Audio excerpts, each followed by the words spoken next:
Welcome back to Albion Online ZvZ Guide. This ZvZ Guide will be divided into 5 episodes: ZvZ Basics, ZvZ Mechanics, ZvZ Countdown, ZvZ Bombsquads and ZvZ Battlemounts. Today we'll be looking at Bomb Squads. Bomb Squads are for a niche group of players because to be effective you'll need to have a lot of spec and Gucci items. We are talking about 120 spec plus and 6.3 plus weapons. And not all players or guilds can meet these two requirements. And most probably you will not be re-geared in most guilds if you die in a 6.3 or a 7.2 or a 8.1 and so on. I'm not going to teach you how to play Bomb Squad because every Bomb Squad is played differently, as you will see, but in the end you will have a good idea how it is played, through examples and builds. The main focus here is to quickly identify and report them to the team or the caller, to know what they do and how to counter them, so they are less effective against you and your team. Bomb squads rarely show themselves before the fight. They will be out of reach, so they can take advantage of the surprise effect. Like we saw in the first episode, bomb squads are a sword engage style and they are a one-shot clap comp with few or none defensives. There are 3 types of bomb squads. We have melee bomb squad. Most weapons are melee, including the collar, with an hand of justice, with a one-handed mace, an heavy mace, a earth rune golem. Even a juggernaut can do the job. And the DPS are normally also melee. DPS like Hellfire, for example, but you also can play with other weapons. Next we have ranged bomb squad. This is the most common bomb squad you will see. Most of the weapons are ranged, including the collar that uses a witch ward. Any of these 2 types of bomb squads can have range or melee weapons depending on the place you fight. The third bomb squad I want to talk about is Invis Bombsquad. Invis Bombsquad can be done with 1 or more players. The elements that make this type of bomb is invisibility with Invis potion and assassin jacket. There are other crazy variations that we'll talk in the end of the video, where players really go creative in the ways to bomb, because this is the wild card in ZvZ fights and it lives by its name. You can have 2 roles in the fight: bait defensives of the enemy Zerg, being the first to engage, or you can wait for your main Zerg to engage and then you engage. This last technique is the most common, because it's the more effective. The enemy will have defensives down, and here you can really shine. There is a ZvZ composition called Turtle Comp that the main Zerg plays with a lot of defensives, so they don't lose many players in a Terri siege, and they have the bomb squad responsible for doing the damage. Now we are going to see where the occult player from the range bomb squad is going to place his E. In this case, a castle with 2 floors. Normally the enemy team will attack from the north. It's not best angle, but if the team breaks both gates, they will have more space to spread. There will be examples where team also will attack from the south, but to simplify, I will use the enemy coming from the north. Also, I used some occults from outside in case the enemy team also has a bomb squad. You can train this with your bomb squad team, that way everyone will know what to do when the fight starts. This is just an example where Occult can use the E. It's places where he can hit the Zerg that is coming from the north. In the castle with 3 floors, normally they come from the south. And I also have the place where the Occult can place his E. The carpet, as they call it, is the way the bomb squad will go and come back. Same work for territories. I have here 5 examples. I'm imagining the team is attacking from the south, but the team also can attack from the other side. And the Occult will be different, but the concept is the same. In the far map in southeast, the attacking team normally comes from north because they have more space to spread the team. The angle is worse, but you have more space, so you can spread more. Normally the color tells you when to use the Occult, when to use the other weapons, so you guys are synchronized. And in those paths you must keep changing sides, because you will be playing mind games with the players responsible for stopping you. So you must always keep changing side. If you are on the west trying to bomb tanks, for example, they will know after the first engage that you'll be there for a while. So you got to change to the other side of the gate. You keep doing this and engaging in different places, so you surprise different players. I'm going to show you a solo bomb builds. These builds normally are called Invis Bombs because they have the assassin jacket. And I will give you some examples of the weapons used here. You can use a longbow, a riftglaive, you can use a weeping repeater, you can use hellfires. There's a lot of options. The Mistwalker wood will be used if you have a reflectable weapon, so you don't die if the players use demon armors. And you will have the face scale boots to get out after doing the damage. This is kind of easy to counter. The best counter to this is Guardian armor, because you reveal invisible players and you also reduce 60% of their damage. But you also can use knight armor, you can use demon armors, you can try to purge and the enemy will be revealed also.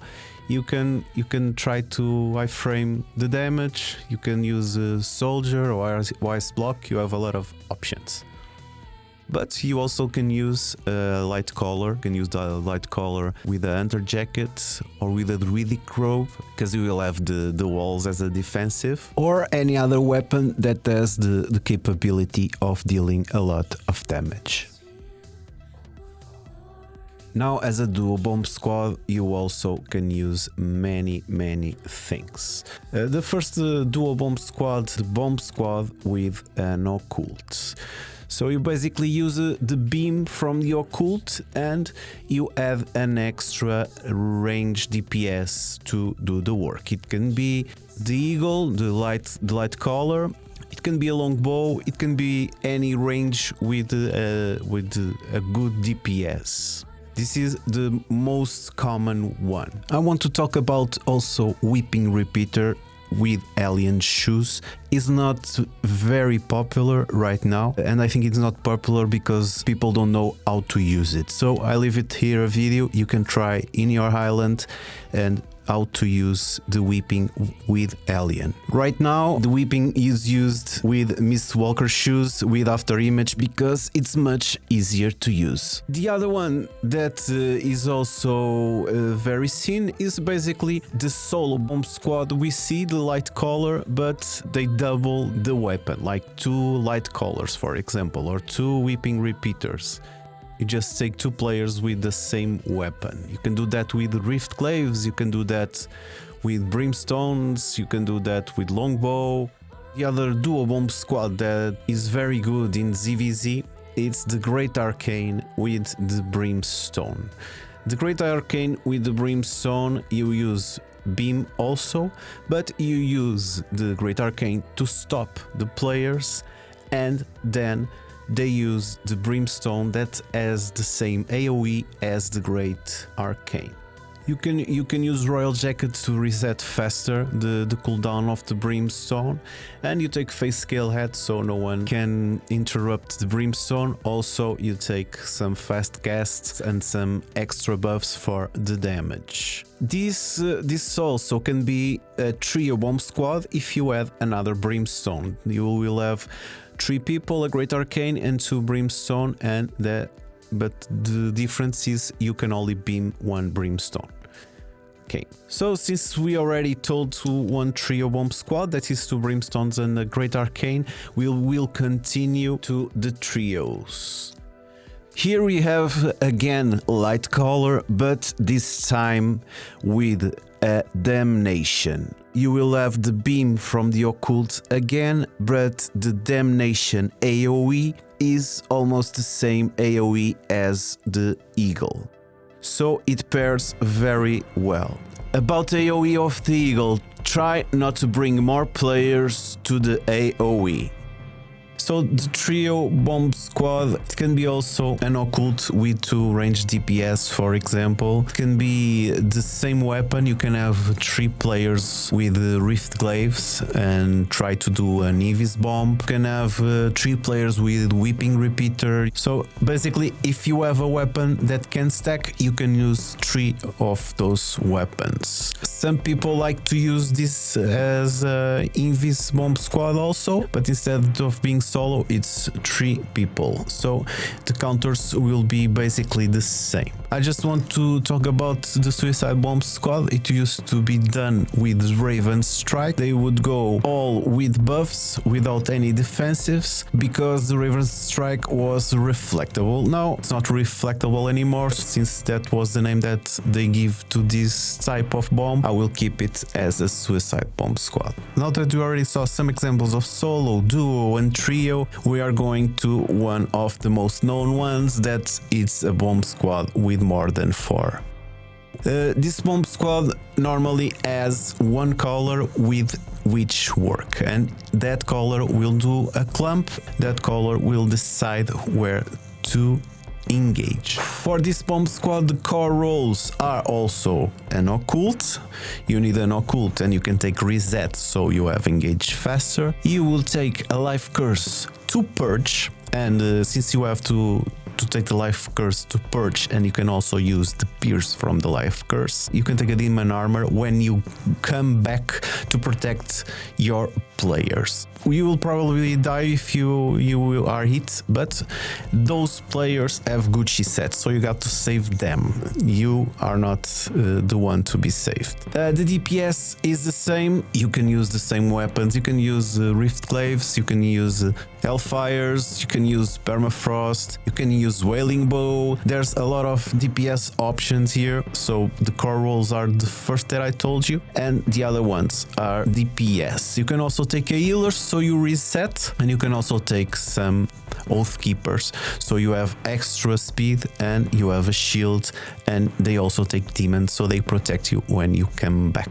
The build for DPS normally is always the same, is the Mistwalker, so you'll be invincible. If the demons reflect your damage, you don't die, but remember, the wood can finish and you can still get burned and die in the end. You take the Brazilian Cape, so the other items are not purged, like the Purity Robe. If you are using the Brazilian, the Purity Robe will not be purged, and you will avoid forced movement effects like Bedrocks, and also the boots will not be purged, and we'll avoid the GA. So this one is one of the most difficult to fight against, because all these items together grants you immunity to almost all CC in the game.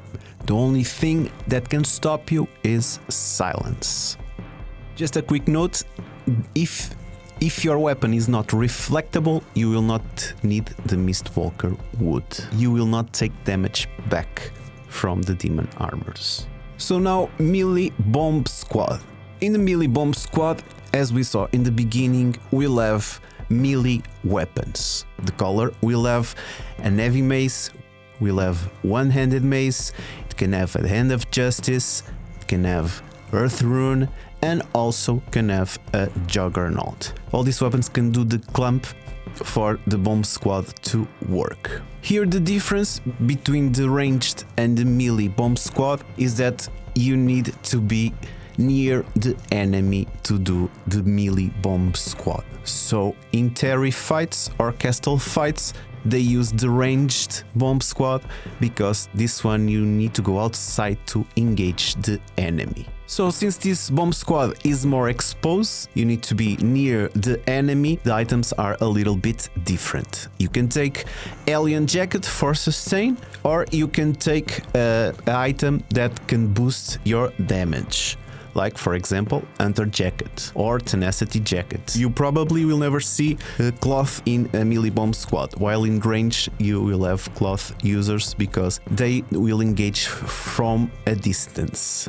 So in the head you can take more damage with a Call of Purity, or you can take some defensives like a Cleric Call, or you can take Soldier Helmet. It pairs good with Infernal Scythe, and at least one of the players must use Night Helmet so you are immune to knockbacks. Normally you use Limer's Cape because the melee weapons that are used are mana angry, and in the boots you have a lot of options. Here I use Graveguard, the same concept as the ranged, so you don't get stopped by stuns, by roots, or by the GA, by the Great Arcane, but you also can use Valor. The difference is Valor, if you get stun or root, you will get extra speed, or if you want to do a different kind of gameplay, you can use Face Scale, because Face Scale you can go invisible and surprise the enemy. And the weapons used are also melee. You can use Riftglaive, you can use Hellfire Hands, you can use Infernal Soul Scythe, you can use Spirit Hunter, Realmbreaker, I've seen using Carvin, even Raven Strike, and some other weapons can be used like Clarent for example. So the ranged bomb squad uses Occult, it's one of the main roles, but in melee you can use Mistwalker Jacket or even Oath Keepers. So the counters here are pretty much the same depending on what the bomb squad is using, but the silence also will be one of the best to stop this bomb squad. Command bomb squad. So now we are going to see a very different bomb squad. I will call it Command Bomb Squad because this bomb squad uses a command mammoth, and normally it's used with a ranged bomb squad. The mammoth uses charge. If the I command is active, it increases the damage by 40%. So this completely wipes other teams. And when the bomb squad is coming back, the mammoth can use takeover so it can protect the players from the bomb squad. Of course, this bomb squad is just used in top guilds because it is a very expensive battle mount. Counters. In the examples we have seen so far, we have some counters already in the images. Some work better than others. The first way to defend is to spread, so the bomb squad doesn't trigger AoE escalation to the max. And there are 3 ways to stop bomb squads. You can stop with Battlemounts, with the Zerg Defensives, or with solo players only focused on bomb squads. Even before the fight starts, someone from the team should already be scouting for bomb squads of the enemy team. In my opinion, this role should be made by Battlemounts that can be more exposed to the enemy or tanks in the front line. But if any player sees any type of bomb squad, they should report them to the caller. After understanding what type of bomb squad the enemy is using, you should mark them to easily see them in the enemy crowd. This way you can see them more than one screen away. If the bomb squad have Royal Robe, you can mark that player and see when he starts stacking the robe. If the player has Graveguard boots, you will also see the icon below the player. If the bomb squad has Night Helmets, you can see the buff below his name and understand they are going to hit beforehand. And if it's Invisible Bomb Squad, when you use the marker you've set, they will not appear if you keep spamming the marker. And this can be for 2 reasons. They are out of range or they are invisible. So you can also predict what they are about to do. Battlemounts can have a major role here, defending the enemy clump with the Chariot E or with the Bastion E. These abilities will be like a Judy armor, but bigger, and they can absorb some of the bomb squad damage. Or some battle mounts can work like D-tanks, they can stop the bomb squad engage. For example, the Beetle can silence a bomb squad. This will work like a one an arcane or a heavy mace or even a alien wood, because silence is the strongest ability against bomb squads. Many times scholars rely on solo players to stop bomb squads with great arcane or one an arcane, but this is wrong in my opinion. This should work as the first defensive, but you should also have other defensives, because great arcane is easily countered by graveguard boots, so to stop a bomb squad most of the times you have to stop them before they even get in the occult. And one and arcane can mess the bomb squad combo with a silence, but the hitbox is small and the purge doesn't go through because of the Brazilian cape that makes you unpurgeable. One solo bomb squad is possible to be stopped by one and arcane, but it's difficult to be consistent because it's a skill shot and the hitbox is very small. You can also cleanse the clump so the players get out of the clump, and cleanse some pierces or knight helmets so you don't get pulled. The last way to defend is using the main Zerg to absorb the damage. You need to have many defensives to do this because you still need to absorb the main Zerg engage. If you inspect the bomb squad and see you don't have a life curse, you can tell your enigmatic to use shield on the bomb squad engage. Or if you see the Judy and the demon are absorbing well the main Zerg, you can dedicate a root bound for the Lightcaller bomb squad. The idea here is to address what is happening in the fight quickly and adapt to the situation, with a mix of these three ways to defend. Not with just one player, but with a plan. Some bomb squads are really difficult to stop, so you will only have a small window to stop them. For example, if the bomb squad is using one Mistwalker jacket and the rest of the players are with Purity Robe, Brazilian cape, Graveguard boots, you have almost all CC immunity possible in this game, besides silence. To wrap this up, I want to show you different bomb squads, and also want to advise you not to use this in faction warfare. Faction have too many random players walking around in the map and it's very difficult to play with a bomb squad. But you can do a bomb squad anyway. Most common you will see it's suicide bomb squads, where you go with full buff damage without defensives and try to take as many players as you can with you. I also want to mention Invis Bomb in chests.